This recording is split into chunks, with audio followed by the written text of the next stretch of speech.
मेरा ख्याल है तुम अपने शौहर की कदर करो, वो तुम्हें बहुत चाहता है। तुम तो घरेलू जिंदगी तबाह कर रही हो। दुआ प्लीज ये मत करो यार। घर और शादी बेमानी होती है मेरी जान। जिस शख्स के साथ तुम हो वो शादीशुदा इंसान है। तुम्हारे दरवाजे पर सिर्फ तभी दस्तक होती है जब कुछ गलत होता है।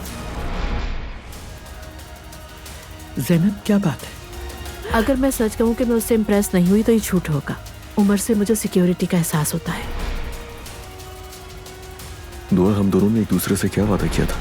कहने कोई भी मसला होगा तो बात करके सुलझाएंगे। कल रात मैंने तुम्हें एक औरत के घर जाते हुए देखा। मतलब तुम्हें मुझसे ऐसी तवक्को भी है दुआ? क्या हुआ? क्या वो तलाक ले रहे हैं? कभी कुछ अच्छा भी बोल लिया करो। कल शाम हम अल्लाह के हुक्म से अपने होटल का इफ्तिताह करने जा रहे हैं। हमारे होटल का इफ्तिताह कल हो रहा है और आप लोग भी मदऊ हैं। तो वह खुद तो शरीफ लड़की है, मगर उसका बाप। अगर वो अलहदा कारोबार करना चाहता है तो करे, लेकिन अगर नुकसान हुआ तो अकेला भुगतेगा।